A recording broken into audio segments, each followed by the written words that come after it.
Hi, my name is Emma. I'm 76 years old, retired, and I live in a quiet little house in Savannah, Georgia. It's the kind of place where the porch creaks just enough to remind you it's real, and the scent of magnolias floats through the air like an old memory that refuses to leave. I was a teacher for over 40 years. First grade. Mostly. Little hands. Big dreams. And backpacks almost too heavy for their tiny shoulders. I loved my work. But more than anything, I loved being a mother. That was my true job title. Mother. Caretaker. Silent safety net. My husband Walter passed away 14 years ago. He was my compass. Steady. Kind. And honest in ways that made you feel safe, just sitting beside him. Losing him was like losing the volume on life. Everything kept going. Just Keeter. Since then, it's just been me, and the memories, and Brandon, my only child, my son, my pride, my heart. Today, I stood in front of my full-length mirror, smoothing the wrinkles out of my navy blue dress. It's not new. Lord knows I haven't bought myself anything fancy in years, but it's the one I wear for dinners at Brandon's. Not too flashy for Jessica, his wife, who thinks anything brighter than beige is distracting, but nice enough to feel like I made an effort. I'd spent the morning baking my apple pie, Brandon's favorite since he was 10. I wrapped it in foil, tucked it carefully into the back seat of my car, and even watered the hydrangeas by the porch before I left. Everything had to be just right. Dinner was at 6:30. By 5:00, I was dressed. The pie was still warm, and I sat on the couch flipping through an old photo album. Just passing the time. Brandon at his 5th grade graduation. Us at Yellowstone. Walter holding Brandon up on his shoulders. All muscle and laughter.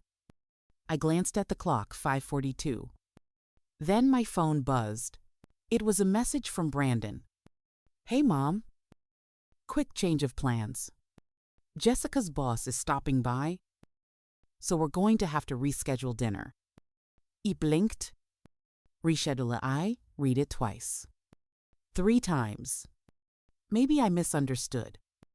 Then, almost immediately, another message came in. This time shorter. Sharper. It's probably best if you don't come around for dinners anymore.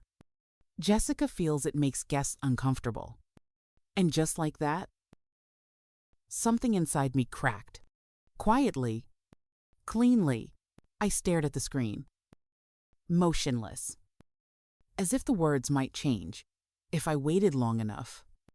But they didn't. It's probably best if you don't come around for dinners anymore. I had to read it again, my brain refusing to believe those words came from my son. Brandon, my sweet boy with freckles on his nose and a stutter in 2nd grade.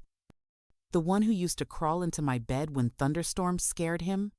The one who cried when I dropped him off at college. Then called me 3 times a week for the next semester. That boy was gone. I reached for my glasses and set the phone down slowly. Like it was something fragile that had just hurt me. In the silence of my living room, I sat there with perfect posture in my navy dress.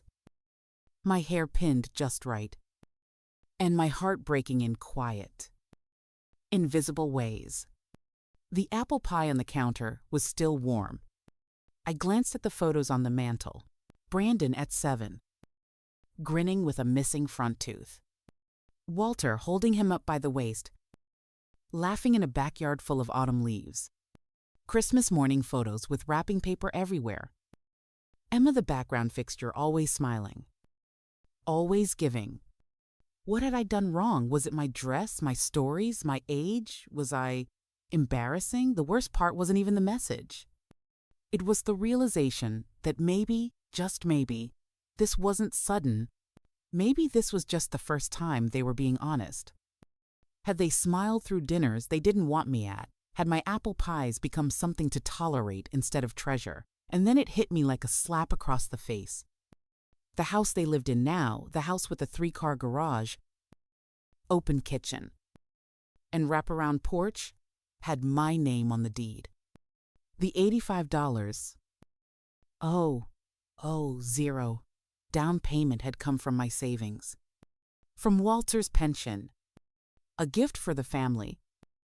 Brandon had called it an investment for the future. He said I'd always have a space there, a guest room, just in case. But I'd never stayed there. Not once. Not even for a night. I stood up, moved to the kitchen, and opened the drawer where I kept all my records receipts, bank statements, loan agreements. I pulled the folder labeled Brandon. It was thick.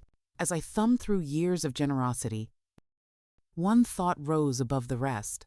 Was I ever truly invited, or just quietly expected? And for the first time in years, I felt the weight of that question settle into my chest, and it hurt. I sat at the kitchen table. The folder spread out like a crime scene in front of me. Check after check, wire transfers, credit card payments, car insurance, mortgage supplements, student loans, even that $3. Zero emergency dental procedure for Ethan, the same grandson who barely mumbles hi on holidays. Every sheet of paper told the same story I gave. Quietly, consistently, without being asked twice. Sometimes, not even once. And for what a dinner table I'm no longer welcome at, I reached for my phone again. But this time, I wasn't searching for explanations or apologies. I dialed the number of my bank, Savannah Federal, and waited through the robotic menu until a real voice came on. Good afternoon. This is Janet speaking. How can I help you? I cleared my throat. Hi. Yes. My name is Emma Whitmore. I need to cancel all automatic transfers and payments from my accounts. Every single one. There was a pause on the other end. All of them.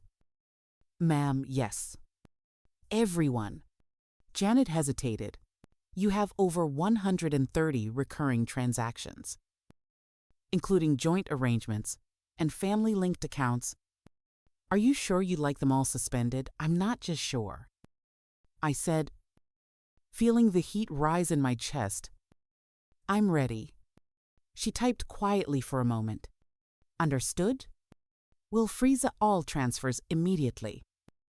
And you can visit the branch tomorrow to finalize the changes. Is that acceptable? Perfect. I replied. As I hung up the phone, the silence in my home changed.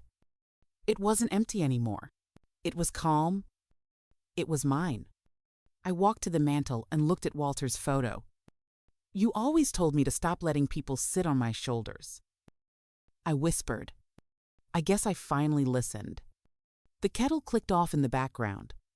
I made myself a cup of chamomile tea, then walked back to the table, folded the documents neatly, and slid them back into the drawer. I wasn't angry. I wasn't even heartbroken anymore. I was awake for the first time in years. I felt like I could breathe without guilt. I didn't owe anyone an explanation. I had spent decades putting my needs last. Not once had I asked what I deserved in return. Not love. Not loyalty. Not even respect. But that was over. Starting now, I would no longer fund my own exclusion. This wasn't revenge. It wasn't spite. It was self-respect. Finally taking up space, the next morning, I put on my gray cardigan, the one Walter always said made me look presidential, and drove to Holloway and Birch, a modest law firm just off River Street. It was the same place Walter and I had done our wills 20 years ago. When Brandon was still calling us every weekend, and Jessica still called me Mom, I walked into the waiting room and smiled at the receptionist. A young woman with bright eyes and nervous fingers. "I have an appointment with Graham Holloway." I said, "Of course, Miss Whitmore. He's ready for you." Graham stood as I entered his office. Same gray beard. Same kind eyes. Only now, we both walked a little slower. Carried a little more time in our bones. "Emma," he said, "what brings you in today?" I sat down and placed my purse on my lap. "I need to update my will. And I need to do it with a clear head and an even clearer heart." He nodded gently. "Tell me what you have in mind." I took a breath. "I want to remove the automatic inheritance currently designated to Brandon and Jessica. I'd like to create a living trust that reflects my values. Something that rewards honesty and care. Not just bloodlines. I want my granddaughter Ava to be the primary beneficiary. She's the only one who's treated me like a human being these past 5 years." Graham leaned back. "Considering, we can absolutely do that. Would you like the trust to be active while you're still living?" "Yes." I said, "I want to see the good it does. I want Ava to know she's seen, and I'd like to set aside a portion for a women's literacy program at the public library. Something small, but enduring." He smiled. "You've thought this through." "I've had time," I replied, half smiling, and clarity tends to come quickly once the noise dies down. We spent an hour going through paperwork, updating signatures, ensuring every line reflected my wishes, not anyone else's expectations. As I left the office, the sun cut through the clouds above the Savannah River. I stood for a moment on the steps, watching a young couple walk by, hand in hand. In that moment, I didn't feel bitter. I felt free. The kind of freedom that comes not from escape, but from ownership, owning your choices, your past, and the courage to rewrite your future. 3 days passed before I heard from Brandon. He didn't call. He showed up. I saw his car pull into my driveway around noon. The engine cutting with the abruptness of someone ready for a confrontation. I stood in the window, watching him sit in the driver's seat for a long moment before stepping out. His shoulders were tight, jaw clenched. He was angry but not hurt. There's a difference. "You know," I opened the door before he could knock. "Mom," he said, avoiding eye contact. "Can we talk?" I nodded and stepped aside. He walked in like he still owned the place. He sat at the kitchen table, in the same chair where I used to place pancakes shaped like Mickey Mouse on Saturday mornings. For a moment, I almost forgot why he was here. Then he spoke. "I got a call from Graham. He said you updated your will." I sat down across from him, folded my hands, and waited. "Why would you do that?" "Mom," he asked, "why would you cut us out?" His voice wasn't wounded. It was offended. Like I'd revoked a subscription he thought he'd paid for. "I didn't cut you out, Brandon," I said gently. "I simply changed the locks on a house I kept open far too long." His brow furrowed. "You know how hard we've worked. Jessica and I have sacrificed so much." Sacrificed, I interrupted. "You've lived in a home I helped pay for. Drove cars under my name. Sent your kids to schools I contributed to. You've received more than you ever acknowledged. And I never asked for repayment. I only asked for respect." He leaned forward, voice sharp now. "Is this about that dinner? That's ridiculous." "Mom, you're overreacting." "No," I said calmly. That dinner was just the first time you said out loud what your actions have been screaming for years. There was silence, heavy and real. "You're being cold," he said finally. I shook my head. "No. Brandon, for the first time in your life, I'm being clear." He stood up. "You'll regret this someday." I looked up at him, sadness in my chest. But no shame. Maybe, but if regret is the price of self-respect, I'll pay it gladly. He walked out without another word. I sat there for a long time afterward, listening to the ticking of the clock.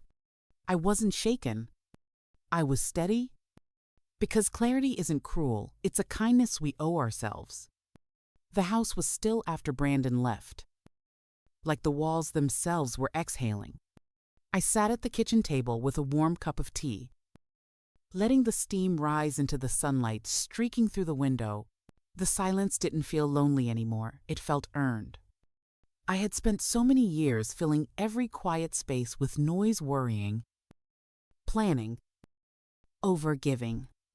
But now, in this calm, I could finally hear my own thoughts.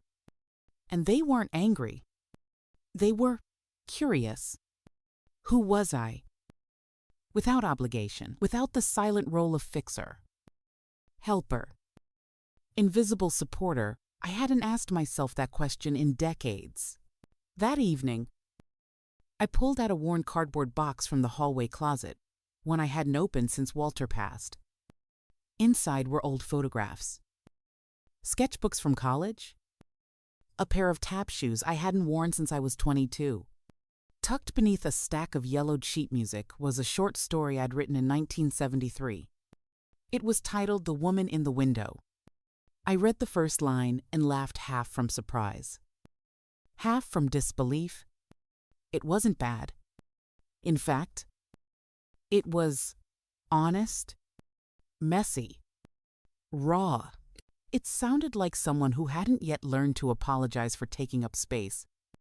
I stayed up until midnight, reading, rediscovering, not just the stories I had written, but the woman I had once been.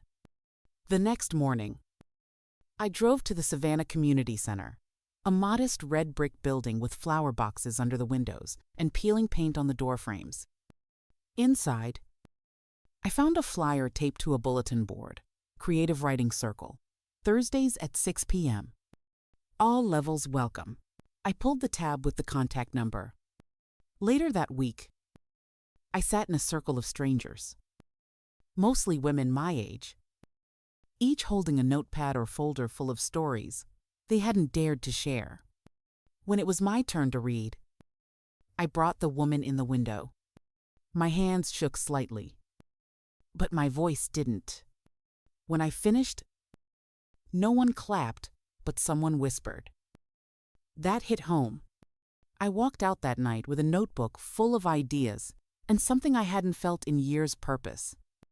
Not duty, not usefulness, purpose. And it wasn't attached to anyone else's expectations. It was mine. For the first time in a long, long while, I was no longer waiting for someone to include me in their story. I was finally writing my own.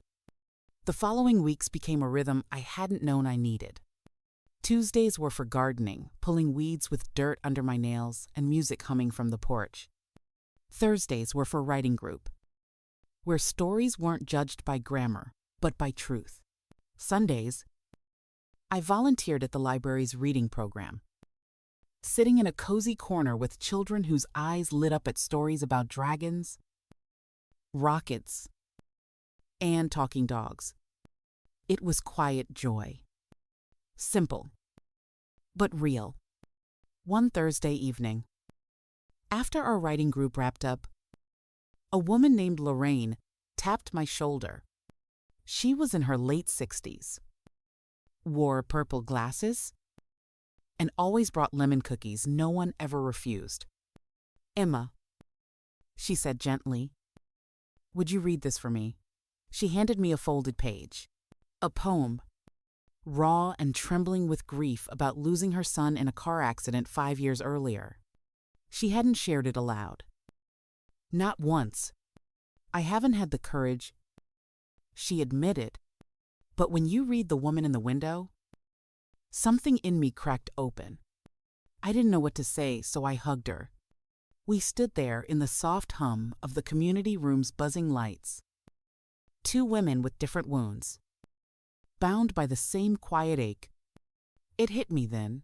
Healing doesn't always come in lightning bolts.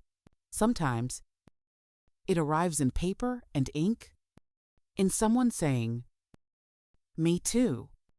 One afternoon, I found myself walking along Forsyth Park, watching couples lounge on picnic blankets and kids chase bubbles through the fountain mist. I passed an outdoor art exhibit where a teenage girl sat sketching a group of strangers.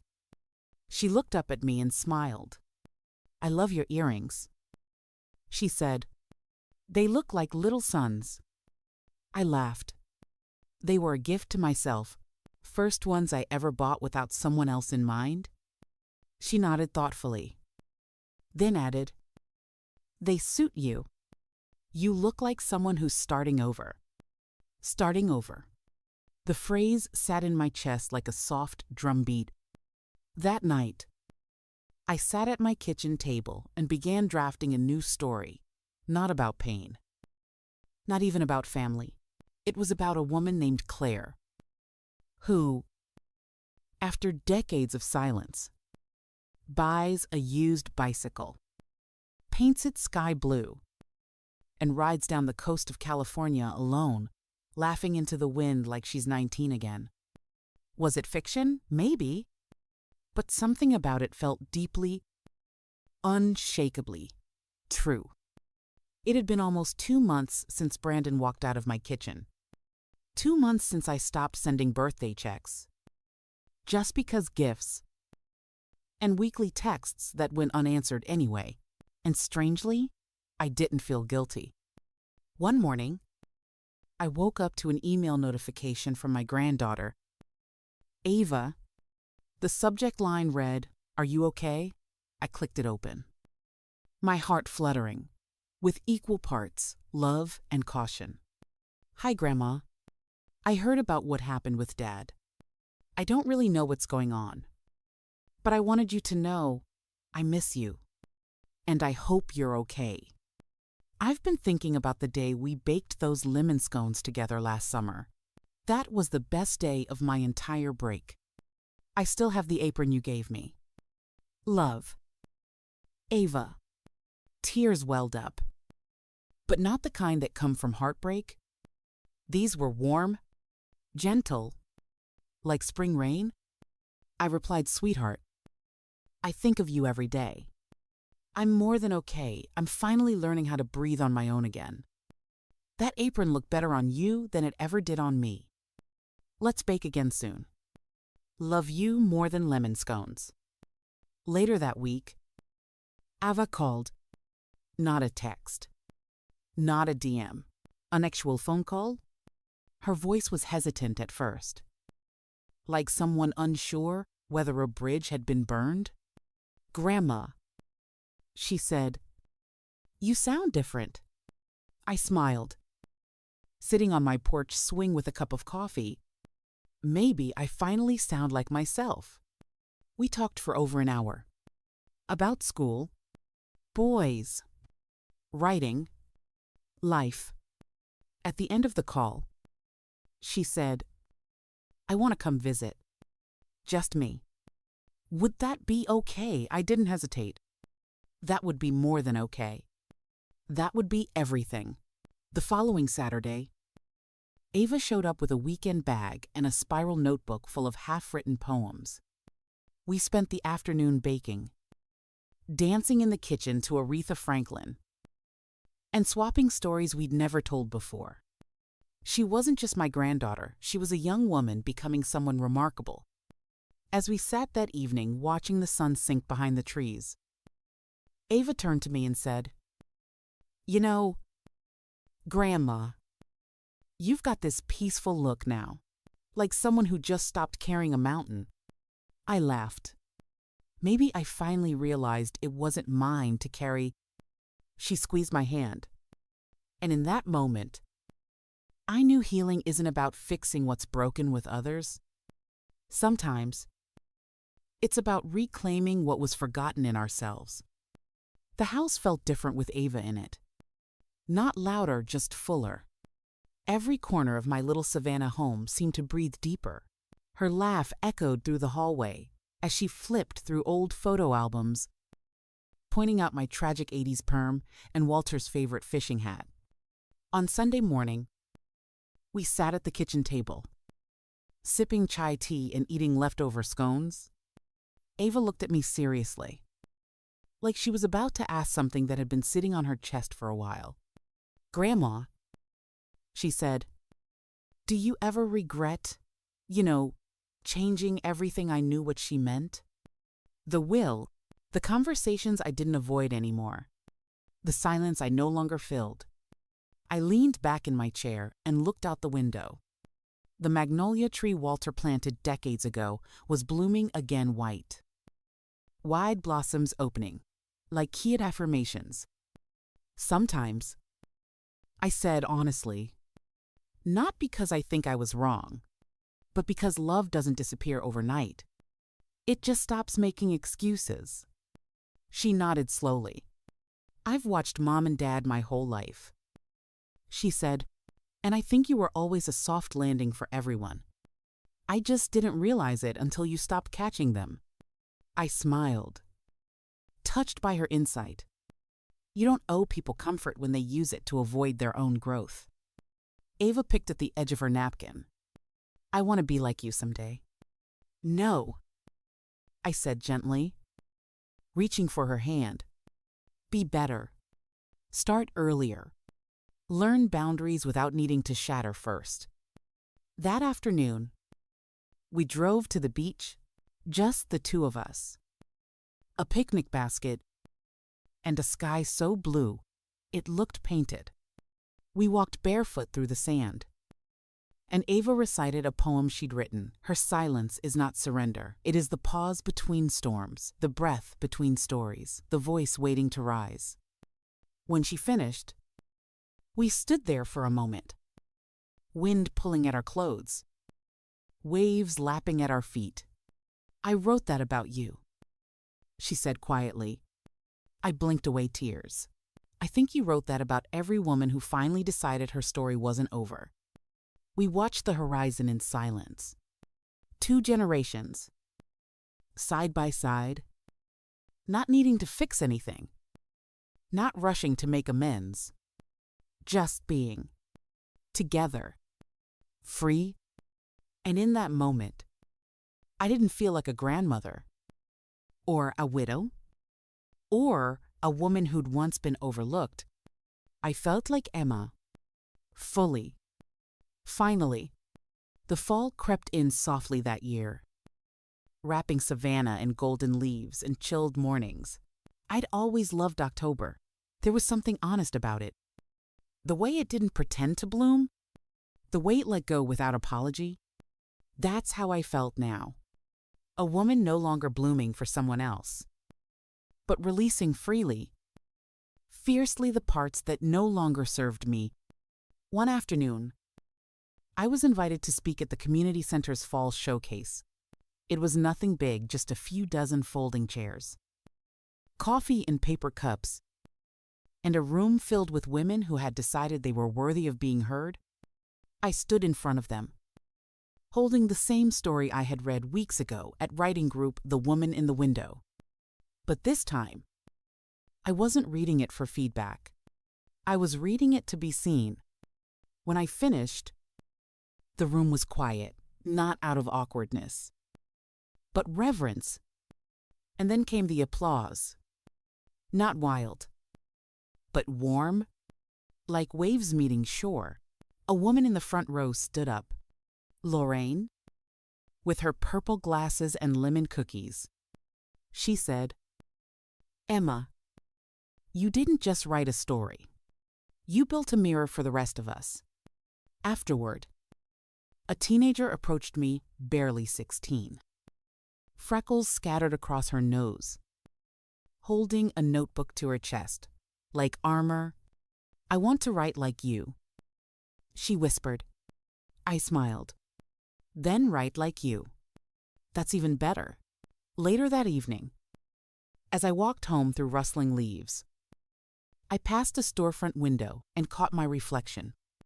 No makeup, windswept hair, a scarf Ava had knitted around my neck. I didn't look younger. I didn't look wealthier or more successful, but I looked whole. When I got home, there was a letter in my mailbox from Jessica. The handwriting was familiar, a little rushed, like she'd almost talked herself out of writing it. I don't know if this will reach you, or if you'll even want to read it, but I've been thinking about dinners, about distance, about everything I didn't say. I see now what I never thanked you for. I'm sorry. Emma, truly. I folded the letter and set it on the windowsill. Forgiveness would come, in time, but tonight, I lit a candle, poured a glass of wine, and sat at my desk, ready to begin a new story. Because life doesn't end when others walk out. Sometimes, it finally begins. And this time, I was the author of all of it.